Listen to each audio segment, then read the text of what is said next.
ప్రజలు తెలంగాణ రాష్ట్రం నుంచి పూర్తిగా తూర్చిపెట్టేస్తారు బీజేపీ పార్టీని.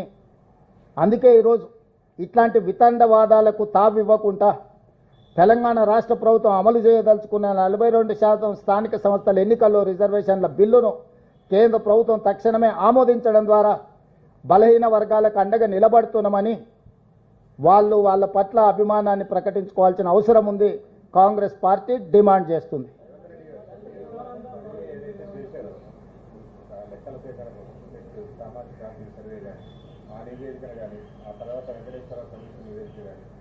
అధ్యయనం కోసం వాళ్ళు కూడా స్టడీ చేసి రిపోర్ట్ ఇచ్చారు. వీటిని కూడా నివేదికల్ని బహిరంగపరచకుండా అసలు ఏం లెక్కలు తెలుసు ఏంటి అనేది తెలియకుండానే రాష్ట్ర ప్రభుత్వం అంటే చిత్తశుద్ధి లేకపోవడం వల్ల ఈ నివేదికలు బయటపడలేదు, ఏదో చేయాలనుకొని హడావుడి చేస్తున్నారు తప్ప సిన్సియారిటీ లేదనేటువంటి విమర్శ. తెలంగాణ రాష్ట్ర ప్రభుత్వం చేసిన సర్వేల మొత్తాన్ని శాసనసభలో ప్రవేశపెట్టి పూర్తి స్థాయిలో చర్చకు అవకాశం ఇచ్చినాము. పర్సనల్ డేటా ప్రైవసీ యాక్ట్ ప్రకారం డిస్క్లోజ్ చేయడానికి వీల్లేదు. వ్యక్తుల యొక్క సమాచారాన్ని బహిరంగపరచకూడదు. వ్యక్తులకు సంబంధించిన సమాచారాన్ని బహిరంగపరచలేదు. మేము స్పష్టంగా చెప్పినాం. సర్వేల తర్వాత 56.4% బీసీలు ఉన్నారు, 17.45% ఎస్సీలు ఉన్నారు, 10.8% ఎస్టీలు ఉన్నారు, 10.9% ఉన్నత వర్గాలు ఉన్నారు. దాదాపుగా తెలంగాణ రాష్ట్రంలో దాదాపుగా 4% ప్రజలు మాకు ఏ కులం లేదు అని డిక్లేర్ చేసిండ్రు. ఇది ఒక new phenomena. 3.9% they have declared we don't have any caste. They have not declared their caste. This is very new phenomena in Telangana state. So ప్రతి వివరాలను అక్కడ పెట్టినాం. శాసనసభలో చర్చ పెట్టినాం.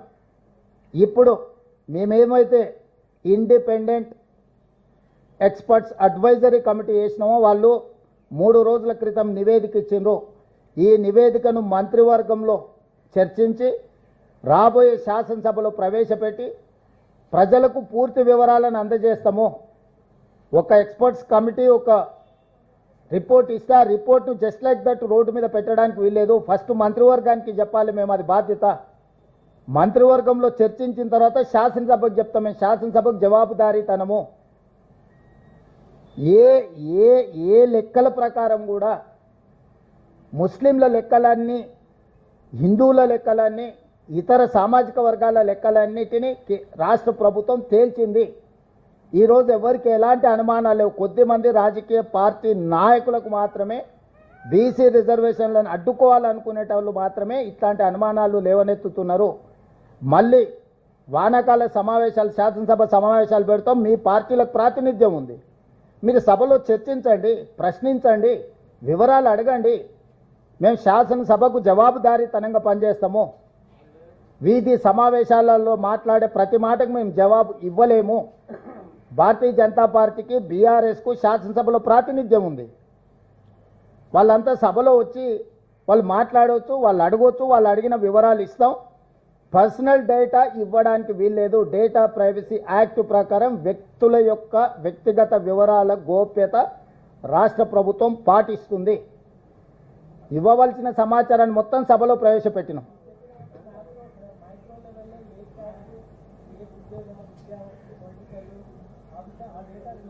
డేటా మొత్తం అఫీషియల్గా ఉన్నది. వాళ్ళకి యాక్సెస్ ఇస్తామని చెప్పినాము. పబ్లిక్ డొమైన్లో పెట్టేటప్పుడు మిగతా న్యాయపరమైన చిక్కులను కూడా చర్చించుకొని ఇవ్వాల్సి ఉంటుంది. ఇప్పుడు ఎనాలిసిస్ చేసి ఇచ్చిండ్రు వాళ్ళు. ఇప్పుడు ఎక్స్పర్ట్స్ కమిటీని అందుకే వేసినాం.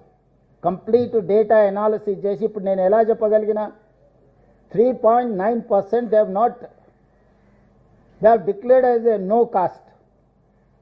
మాకు కులమే లేదని 3.9% ఇచ్చిండ్రు. ఇదంతా డేటా ఎనాలిసిస్ చేసినాము. ఇది ఒక్కరోజు కోసం, ఒక్క సంవత్సరం కోసం చేసింది కాదు. అన్నిటినీ రేపు క్యాబినెట్లో చర్చించిన తర్వాత శాసనసభలో ప్రవేశపెడతాము.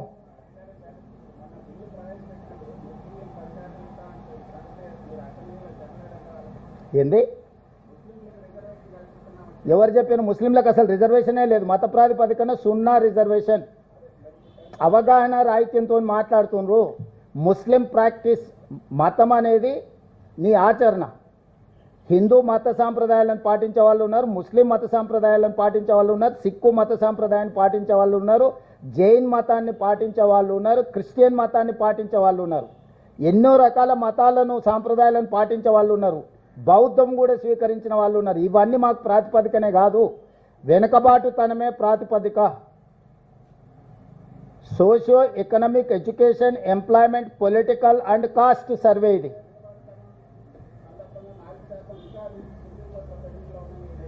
ఎవరు చెప్పారండి? ముస్లిం రిజర్వేషన్ ఎప్పటి నుంచో ఉంది. ఈ గ్రూప్ మాత్రమే 4.8. That is not for Muslims, that is for backward caste. మీ ఇంటర్ప్రిటేషన్లోనే, మీ అనువాదంలోనే తప్పులు ఉన్నాయి.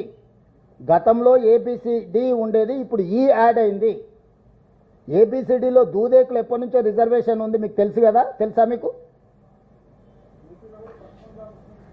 చాలా మంది ఉన్నారు. 1979 నుంచి రిజర్వేషన్లు ఉన్నాయి ముస్లింలకు. చాలా కులాలు ఉన్నాయి, నా దగ్గర పూర్తి డేటా ఉంది. ఏ ఏ ఏ సామాజిక వర్గాలు ఉత్తరప్రదేశ్లో ఉన్నాయో నేను చదివి వినిపిస్తా, ఎన్ని కులాలు ఉత్తరప్రదేశ్లో ఉన్నాయో.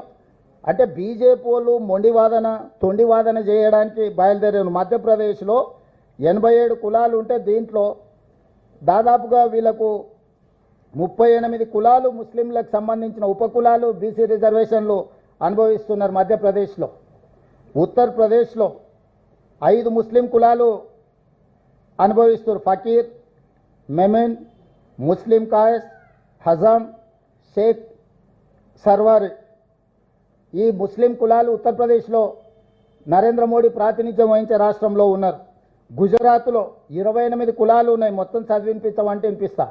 అదేవిధంగా బీహార్లో ప్రతి దగ్గర, మహారాష్ట్రలో ఈరోజు తొండివాదన చేయడానికి బీజేపీ వాళ్ళు బయలుదేరినరు. మొత్తం రీసెర్చ్ అనాలిసిస్ ఉన్నది నా దగ్గర.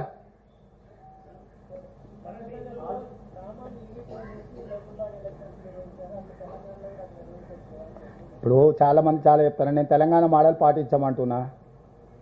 ఆయన కోరుకో మధ్యప్రదేశ్ పసంద్ అయిన, మీకు చికెన్ బిర్యానీ ఇష్టం ఉంటే ఆ పక్కన ఉన్న ఆయనకు మటన్ బిర్యానీ ఉంటుంది, ఈయనకి ఎగ్ బిర్యానీ ఇష్టం ఉంటుంది. నీకు ఇష్టమైంది అందరు తినాలంటే కుదరదు కదా.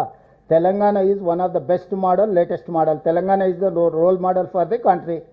You have to adopt Telangana model. That's all. That is what my advice to prime minister. ఏది అమలు చేయకపోతే చెప్తాం, పార్లమెంట్లో చెప్తాం. అమలు చేయకపోతే వ్యూహం ఉంటుంది కదా. రైతు వ్యతిరేక 3 నల్ల చట్టాలు తీసుకొచ్చాడు మోడీ, అమలు చేయను అన్నాడు. అమలు చేయనంటే ఏం చేసినాం? బీజేపీ మెడలోంచి అమలు చేపించి, రద్దు చేపించి, దేశ రైతులకు క్షమాపణ చెప్పించినాం నరేంద్ర మోడీ తోటి. మొదట్లో వాళ్ళు అట్లనే అంటారు, బిగుసుకుంటారు. మేము కులగణన చేయమన్నారు. సుప్రీంకోర్టులో పోయి అఫిడవిట్ ఫైల్ చేసిండ్రు, మేము కులగణన చేయము అని. చివరికి ఇప్పుడు కులగణన చేస్తామన్నారు, ఆదేశాలు ఇచ్చిండ్రు. అనడం, పారిపోవడం అనేది బీజేపీకి సహజంగా ఉండే లక్షణమే కదా. అన్న ఇప్పుడు ఈ ఆర్డినెన్స్ పరిస్థితి అండి, ordinance. So yes,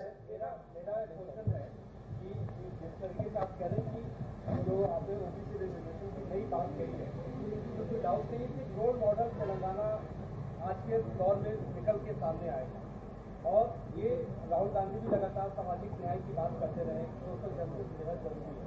social justice बेहद जरूरी है, उसको लेके आपने एक बड़ा फैसला लिया है। 23% से लेके 42% तक की आपने बात कर दी है।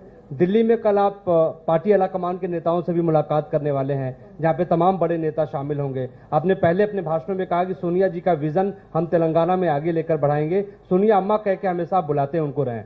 सवाल ये है कि किस तरीके से कल अपने आला कमान को ये सारी बातों को बताएंगे और तेलंगाना के भीतर जो आप करने जा रहे हैं ये कितना बड़ा गेम चेंजर होगा।